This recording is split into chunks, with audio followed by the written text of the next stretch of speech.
Lone Wolf by James Rink, Alpha Squad. Copy. Over. Continued. Chapter 18.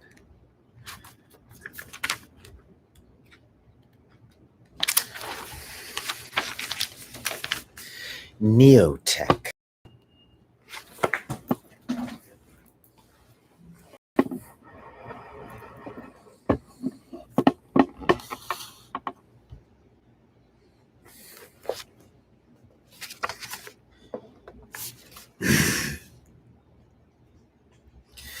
In 2008, I crossed paths with a Lieutenant Colonel SC, aka Greg Rinchich, who was posting videos on YouTube about the Osiris Project and human cloning. He claimed to work as a CIA assassin.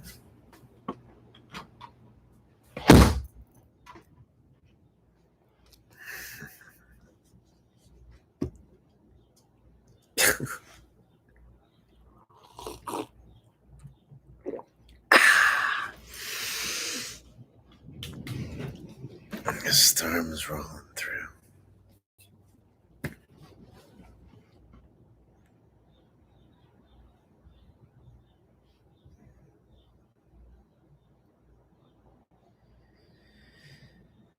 He claimed to work as a CIA assassin, declared that he'd killed 300 plus people, and had worked as a sniper at Area 51. After talking back and forth over the phone for a few years, he suggested I come visit his place in person so that I could write his book.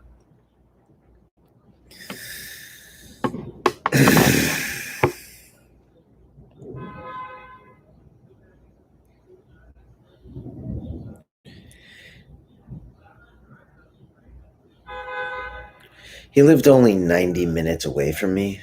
I showed up at his house, and he is about as redneck as you can get. His home was built on the side of a mountain, and despite the campy motorhome appearance, the view was beautiful.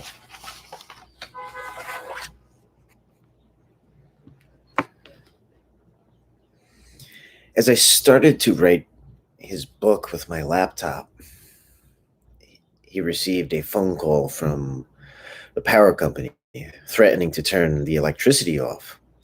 He had no food in his refrigerator. He was desperate to get his book done.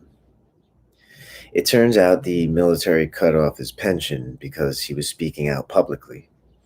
I felt sorry for him and wanted to help. The colonel was a very gifted welder, and he had created a unique design for a sturdy tornado and bomb shelter. He had sold these units in the past and was successful, but his business failed. So in summer 2010, I agreed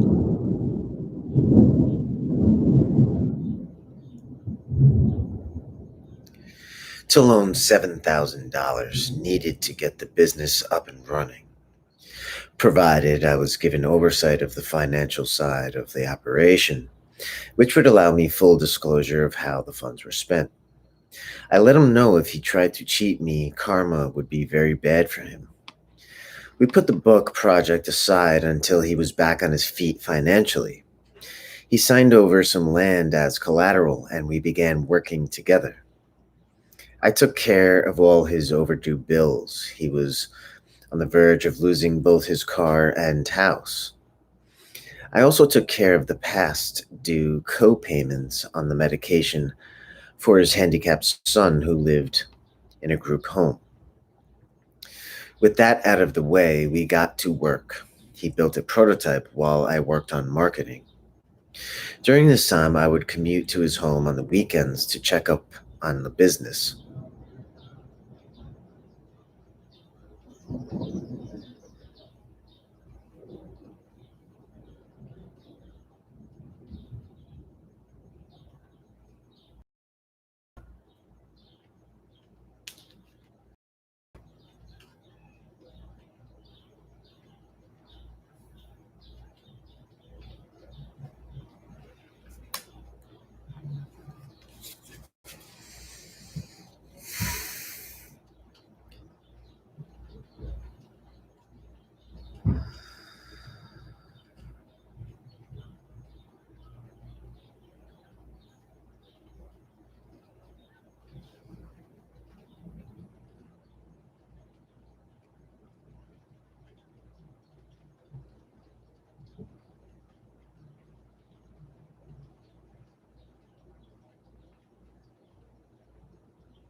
We put the book project aside until he was back on his feet financially. He signed over some land as collateral, and we began working together. I took care of all his overdue bills. He was on the verge of losing both his car and house. I also took care of the past due co-payments on the medication for his handicapped son who lived in a group home. With that out of the way, we got to work. He built a prototype while I worked on marketing. During this time, I would commute to his home on the weekends to check up on the business. He told me of a story about this demonic being showing up on his property near his welding shop.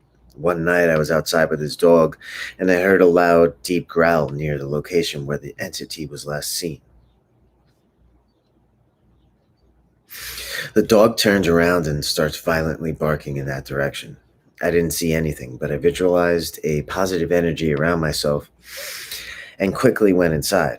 Looking back, I had a feeling that this entity was hanging out around the colonel due to all the people he'd killed over the years as an assassin.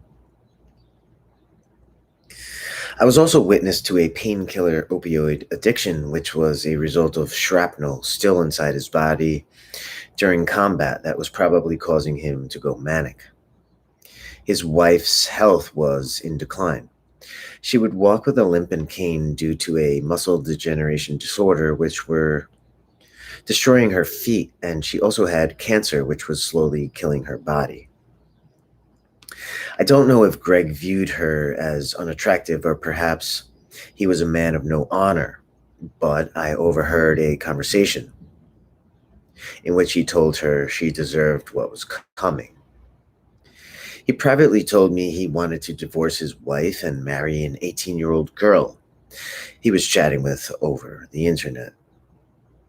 He wanted to send the woman some money because he claimed she was being held ransom by terrorists who were holding her captive. The colonel pulled me aside one evening and told me he had dug up some information on Nathan. On a scale of 0 to 5, the NSA ranked me and Nathan at zero and claimed they had no data on us. So we go outside to talk this over. We sit on the back of his pickup truck. He insists only 20 people in the world are being experimented on, and I wasn't one of them. When I mentioned the needle marks, he would not answer and claimed it wasn't real. I felt like I was arguing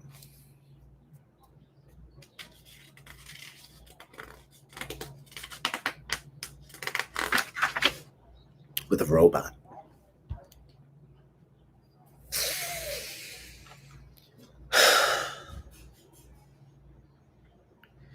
I decided to stop arguing my point and accept that he was not going to be the one to help me find the answers I was seeking. On my next visit, I woke up Sunday morning to find Greg's welding assistant crying. Apparently, one of Greg's dogs was sleeping under the tire of their truck, and his coworker backed up and killed it. What is weird is the night before that same dog was trying to hump every girl dog on the property. Maybe he knew his time was coming, or maybe it was Greg's time that was coming for the treachery he had planned for me. Since I didn't use an attorney to write up the contract, I soon discovered the loan wasn't properly collateralized. Collateralized. The deed for the land was under his wife's name and not the business. It belonged to his wife and not the colonel, who first informed me. When I politely asked her to modify the contract, she refused, saying it was hers and hers alone.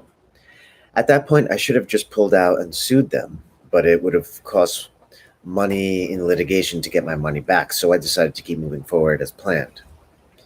After he burned through $6,000, the colonel informed me one of his arc welders had died, and he needed $400 to find a replacement. Otherwise, all work on the prototype would come to a stop, since he didn't have time to get the arc welder that same day. I handed him my credit card and stipulated that it should only be used to purchase an arc welder. I only had $500 of credit left on that card. I figured it would be also be a good test to see if he could follow this simple task. The next day, I got a call from my bank telling me someone tried to make an unauthorized cash advance on my account. It turns out the colonel tried unsuccessfully at three different locations to take out a cash advance on my credit card, which was all denied because that card was not enabled for cash advances. I called his wife, and initially she told me the colonel didn't have his glasses on and must have punched the wrong buttons. She couldn't explain why he was at an ATM other than he was trying to use his own bank cards, but must have somehow put mine in by accident. Clearly a lie. I knew the colonel had no honor and most likely would never see any return from our project. 2 hours later, I get a phone call from the now crying wife. She had discovered that the colonel was trying to take out cash advances with the company money so that he could send $500 to rescue his internet girlfriend. I asked the colonel why he lied to me, but he became belligerent. He would instead yell at me. I am not a liar. I am not a liar. I told him that he seemed to suffer from a problem with embellishing the truth. I asked him to be an honorable person and fulfill his commitments to the business, but the colonel defaulted on the loan after his first payment, and without money or credit, I was unable to sue and had to write off the bad debt. Eventually, I was forced into default myself and spent many years with ruined credit and lawsuits with my creditors. Rumor is they are still together, but their health is diminishing. I have not heard from them since. Around this time, I crossed paths with Cambodian American Kosol Ouch. I saw one of his videos on YouTube showing how to make a meditation device to relax and heal themselves. Most of the designs he was working on looked out of this world. I told him I was a victim. I told him I was a victim of Montauk styled programming. He wrote me back saying I should build a cube to help me integrate, which I did eventually. Kosal was a very gifted seer. Kosal said the colonel was laughing at me and had no intentions of ever paying back the money. Kosal also told me he was used as a MyLab himself for gathering information from the Akashic records. He read my file. Agent Sabretooth, fifth generation super soldier activated by trauma. Consciousness transferred into cloned avatars used for searches, extractions, and exterminations. You are on the cleanup crew. The Cabal sends you in to kill people they don't like.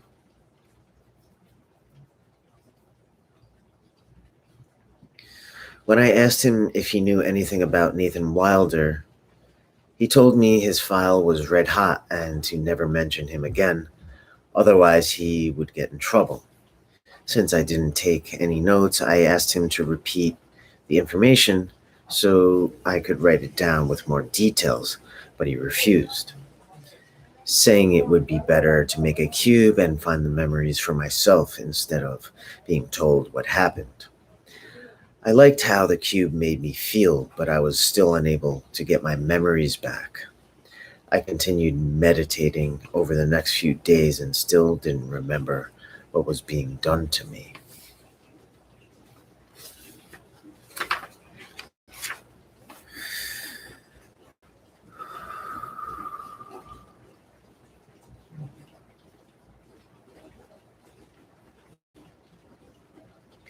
When I confronted Kosal again, he informed me that he didn't really want to tell me because I was traumatized so badly. It would be better for me to just slowly integrate on my own. But first, I needed to get over the stress and anxiety I was suffering, and then I could unlock the trauma. He said my meditation device was disrupting the covert government's ability to transfer my memories via the trip chair into my cloned avatar, and as a result, all my clones had to be terminated. They had begun to go rogue. He suggested I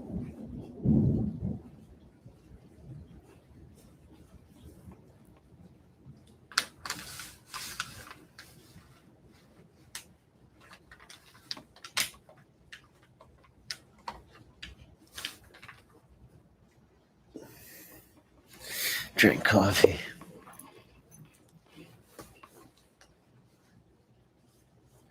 He suggested I build more units to get more power. After building a few more units and meditating with them daily, my mood swings and depression started to lift. lift.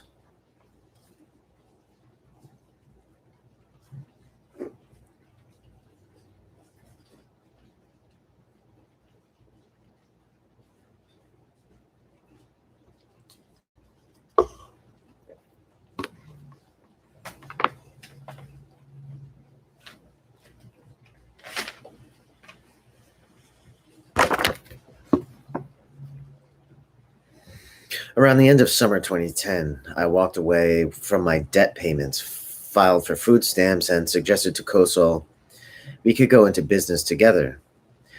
I would build units and promote the meditation cubes, and in return, I would pay him a commission for helping me out. Since the meditation cube was going nowhere with the people he was currently working with, he jumped on the idea. Kosol also always told me how he was glad he handed me the technology. He knew I could get the job done no matter what the cabal would throw at us. He even said what made super soldiers super was how we are good at multitasking. Whatever tasks were thrown at us, we would excel.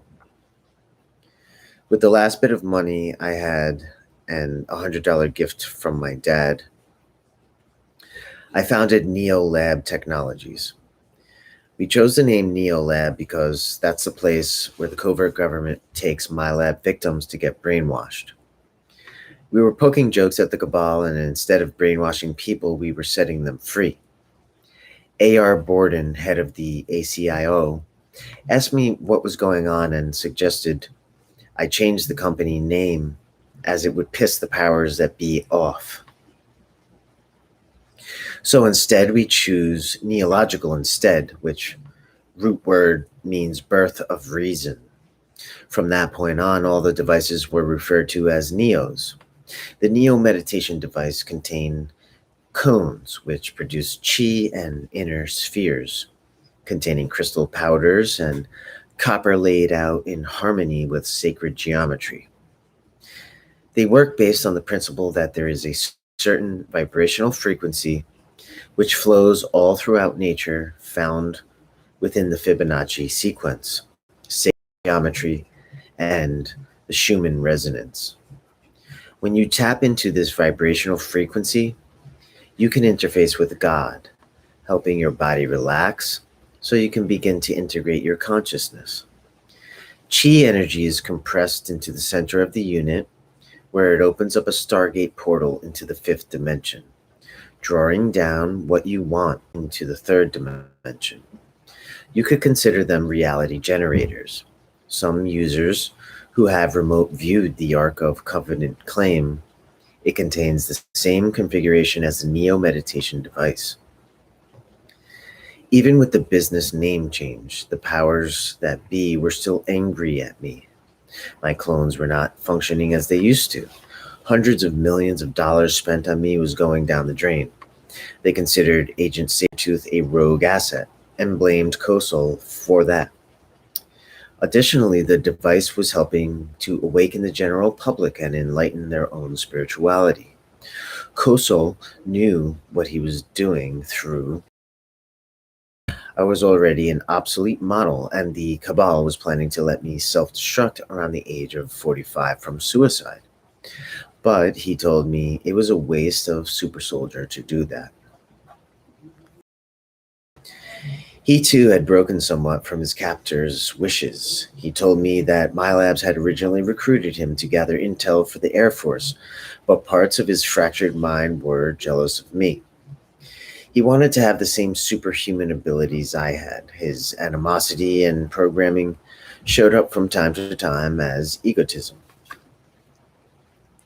Potential customers were calling me and complaining about Kosol's treatment towards them. He would often order clients around, demanding they purchase a unit. Around March 2011, things got so bad that I had to remove him as a representative of the company. I also noticed he was posting embarrassing videos on how to become more powerful than the elite by using his meditation devices. At the point, the covert government started to harass him. In June 2011, he started to get threatening phone calls. He told me that someone was leaving messages on his voicemail stating, "Your technology will be ours." He physically looked who was calling and pinpointed an NSA liaison working director, the Cabal head. I asked him to give me names, but Kosal was too scared to give me any information.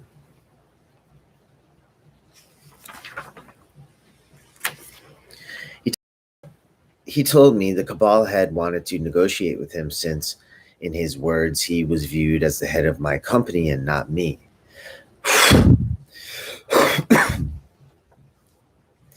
Additionally, they knew I was not I would not cooperate and give in to their demands. Kosal was informed they wanted to control the Neo technology and weaponize it for black ops and mind control purposes. Since this technology is based on sacred geometry, using this technology for evil will end in disastrous results.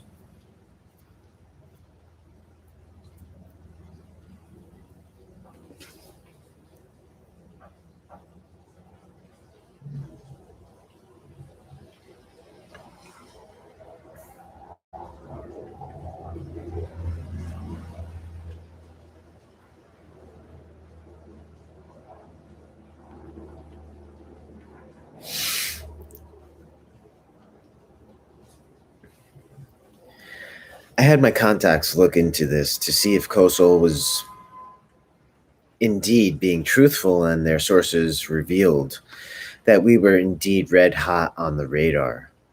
With few other options left, I decided to gift the Neo technology to the Cambodian minister at the UN as their property, so that an attack on this company would be like an attack against the UN.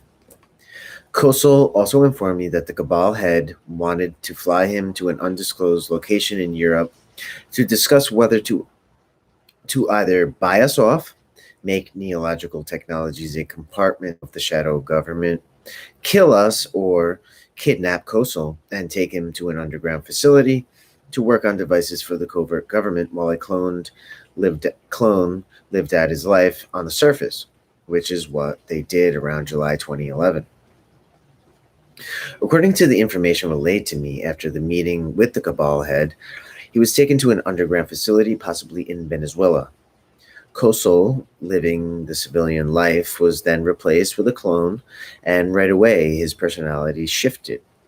He blamed me for all of his problems, claiming the Cabal head found out about our work from my Super Soldier Talk videos. He also accused me of ruining his life, resulting in deportation of his wife and family back to Cambodia. He then proceeded to sabotage our business relationship by setting up another company with his friend, selling an adulterated form of the Neo device, and copied the manual that I wrote off my website, which he sold with his products. In response, I did another meditation video with the Neo device asking the ETs for divine intervention and to clean out the Dark Cabal strongholds and underground bases. 2 days later, there was the earthquake in Virginia, which cracked the apex of the Washington Monument. It is a symbol of power for the Illuminati. Their power base was now cracking. According to Benjamin Fulford and David Wilcock, the earthquake was not a natural occurrence. It was caused by the detonation of weapons by the extraterrestrials deep within the underground facilities. Personnel were beamed out prior to the attack, but the biggest losers were the leaders of the Dark Cabal. Folks like the Rockefellers and Rothschilds would no longer have a place to hide. They would no longer be allowed to live through World War III in their lavish underground palaces. In December 2011, Kosal called me. I picked up the phone and heard a very soft-spoken, gentle voice asking for James Rink. He explained to me that he was told to call me and he had no memories of his past. He said the last thing he remembered was being rescued from an underground facility where he was separated, where he was repeatedly interrogated by members of the covert government. When they asked him questions about me, Kosol would say, James Rink is a super soldier. He is Agent Sabretooth. They would then tell him to look into the white light, and he would black out. He said they were trying to lobotomize his memories so that he would not remember me or how to make a meditation device ever again. They also told him they were really pissed at us because they have been working on this plan for 10,000 years, and we came along and destroyed all their work by altering the timelines with our meditations. He told me he was placed into a coffin like bed where they would plug him and other kidnapped savants into a virtual reality AI computer where he was forced by the covert government to create technology for black magic rituals and mind control. The next thing he recalled was hearing gunshots and telling a group of blonde haired, blue eyed Pleiadians dressed up as black ops soldiers rescuing him. Kosol and other inventors who were being held were all pulled out and the entire base was destroyed.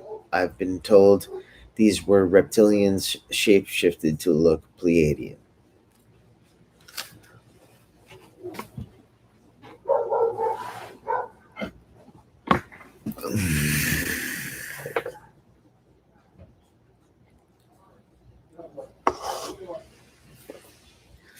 Don't apologize for the dog bark.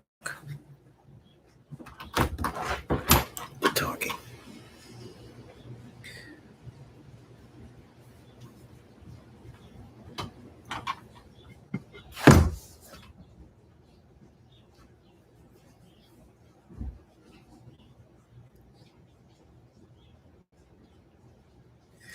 He then remembers being placed into a black helicopter that seemed to levitate from a dual conventional anti-gravitic propulsion system. The helicopter then rendezvous with a delta-shaped craft that transported him to a Pleiadian lightship. Here, he and the other people rescued were placed in a holograph constructed reality, which looked similar to Earth. He said he felt like he was there for years, but maybe there is some kind of time differential between this dimension and the other.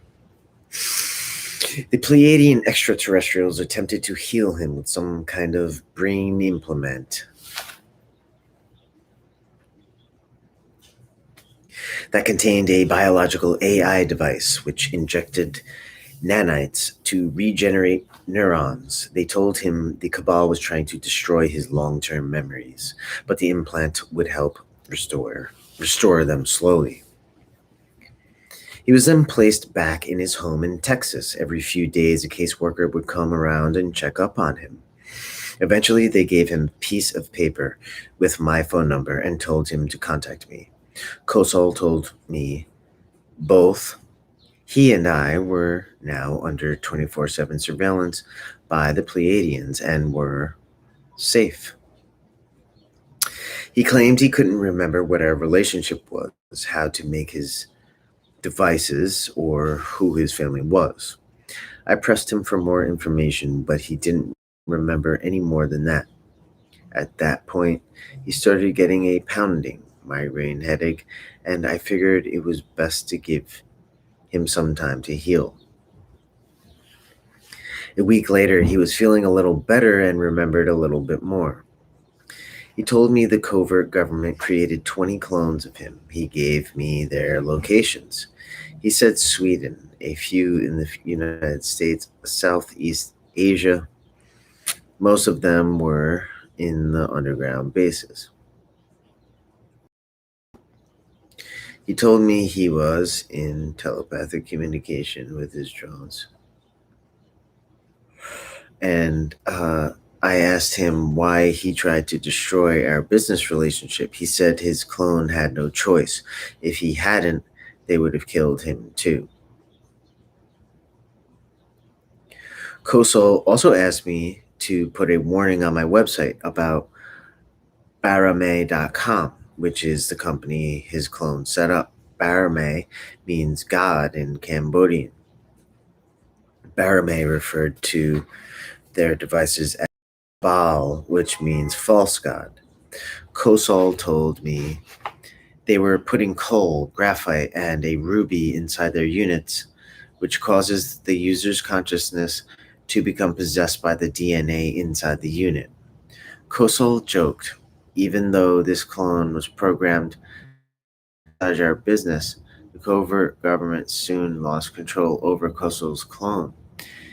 As he planned on the covert government soon lost control of the clone, as he planned on using the balls to create an army of the people to love, loyal to him. Since all this seemed so bizarre, I decided it was best not to mention any of this on my company website. I didn't want to give any publicity to the other company, and I didn't want the users to have fear. In January 2012, Kosol contacted me again. This time, his personality shifted in a negative way. He told me that for now on, any decision I made had to be approved by him and the guardians, as he called them. I was not interested in working under those terms in light of his past history. A few weeks later, I discovered he was promoting Barame.com again and was tweeting that he had now become a demon. So I blocked him again from my life. The good news is I plan on continuing to sell the original cube design for those that want one. You can get one at www.neologicaltech.com.